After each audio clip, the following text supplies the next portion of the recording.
Hello guys.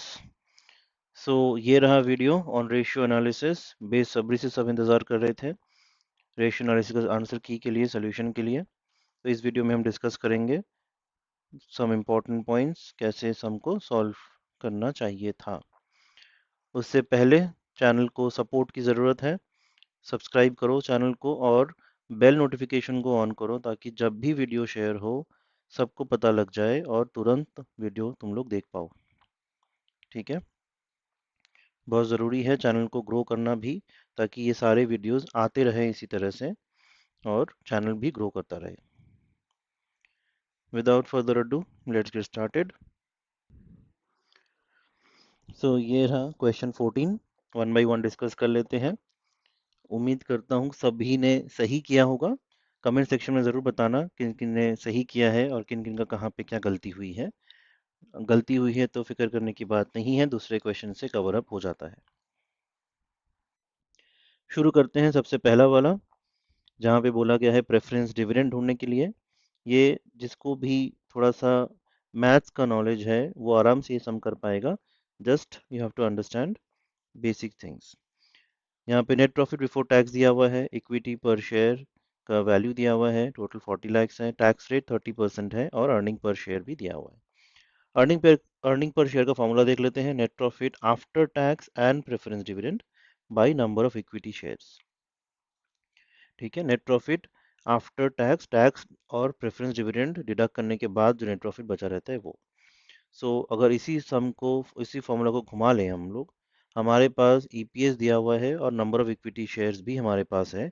40 lakh अगर equity shares का value है, और ये हमेशा फेस वैल्यू से ही होता है, मार्केट वैल्यू कंफ्यूज करने के लिए दिया गया है। तो 40 lakh divide by 10 is 4 lakh, तो नंबर ऑफ शेयर्स हो गए 4 लाख और ईपीएस इज 2.75, जिससे मेरे को मिल गया net profit after tax and after preference dividend जो कि है 11 लाख। ठीक है, उसके बाद है नेट प्रॉफिट बिफोर टैक्स जो कि क्वेश्चन में दिया हुआ है 20 लाख।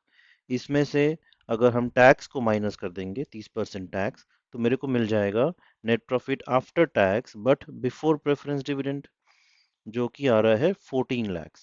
सिंपल कैलकुलेशन करना है, यहाँ पे 30% ऑफ 20 लैक्स को माइनस कर देना है, दैट इज 14 लैक्स। तो 14 लैक्स अगर मेरा बिफोर डिविडेंड है और आफ्टर डिविडेंड अगर मेरा 11 लाख है, that means 3 lakh is my preference dividend. ठीक है, स्ट्रेट फॉरवर्ड है। Any confusion do let me know in the comments box below, but उम्मीद करता हूँ सबने ऐसा ही किया होगा। नंबर 2 में चले आते हैं, जहाँ पे करंट रेशियो ढूंढने बोला गया है। यहाँ पे भी एक छोटा सा ट्रिक यूज किया हुआ है। अब think about the balance sheet. Balance sheet से हम करंट एसेट्स उठाते हैं, ठीक है, और करंट लायबिलिटीज भी हम बैलेंस शीट से उठाते हैं।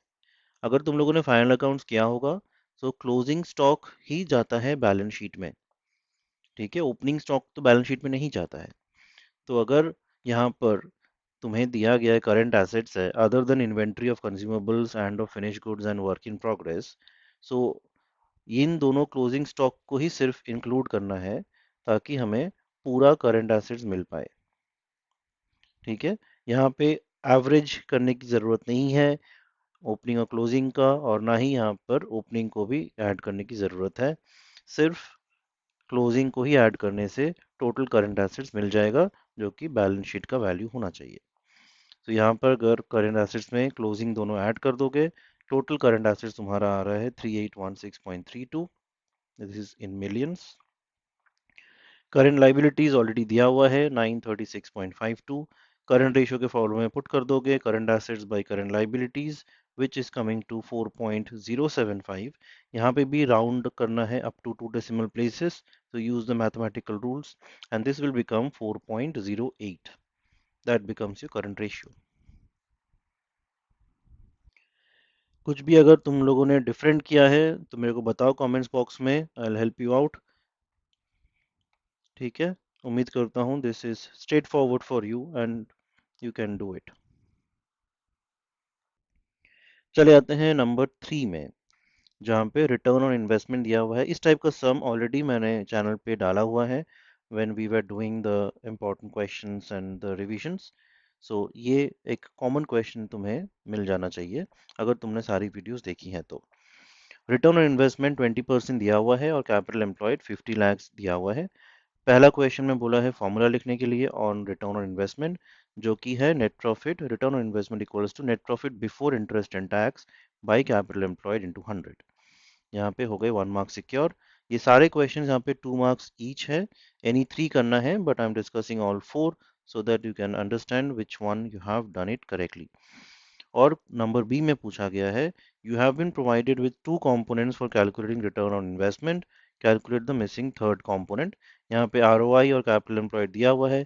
फॉर्मूला का थर्ड कंपोनेंट है net profit before interest and tax, उसको यहाँ ढूंढ लेते हैं, फॉर्मूला को जस्ट रीएडजस्ट कर लेते हैं ताकि हमें net profit before interest and tax मिल जाए which is 20% of 50 lakhs which is 10 lakhs.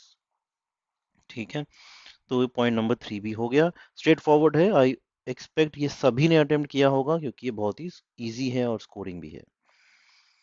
Number 4, calculate the working capital turnover ratio. ये भी स्ट्रेट फॉरवर्ड है, मैक्सिमम लोगों ने अटेम्प्ट किया होगा। एक खाली कंफ्यूजन यहाँ पे क्रिएट हो सकता है अगर तुम ध्यान नहीं दोगे। Short term loans and advances है, ये करंट एसेट्स का पार्ट लेना है, ना कि करंट लाइबिलिटीज का। स्टूडेंट्स लोग लोन्स देखकर कभी डायरेक्टली इसको लाइबिलिटी में ले सकते हैं बट ये करंट एसेट्स में जाएगा। करंट लाइबिलिटीज में सिर्फ यहाँ पे ट्रेड पेबल्स ही है और बाकी ये तीनों ही cash, short term loans and advances और इन्वेंट्री तीनों ही करंट एसेट्स के पार्ट है। देख लेते हैं यहाँ पर वर्किंग कैपिटल टर्नओवर रेशियो का फॉर्मूला। रेवेन्यू फ्रॉम ऑपरेशन जो कि नेट सेल्स है by working capital. Current assets add कर लेते हैं 15 lakh, current liabilities 5 lakh, so working capital हो गया 15 - 5 10 लाख। ठीक है, cost of revenue from operations दिया हुआ है 12 लाख और ग्रॉस प्रॉफिट जो है which is on the cost of revenue from operations 25%, मतलब 25% जो है वो 12 लाख पे कैलकुलेट होगा। यहाँ पे स्ट्रेट फॉरवर्ड दे दिया है, यहाँ पे भी कोई ट्रिक नहीं है। अगर वर्डिंग ढंग से पढ़ लोगे तो ये सम भी स्ट्रेट फॉरवर्ड हो जाएगा।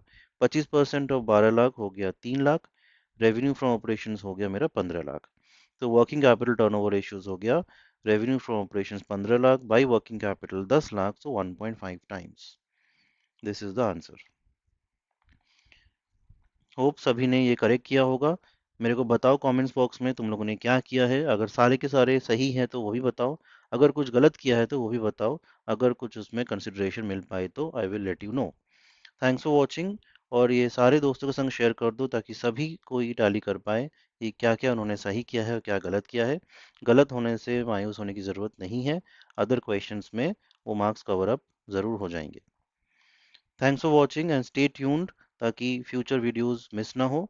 बेल नोटिफिकेशन ज़रूर से ऑन कर दो ताकि तुरंत नोटिफिकेशन पहुंच जाए तुम लोग के पास जैसे ही वीडियो अपलोड हो। Thanks for watching.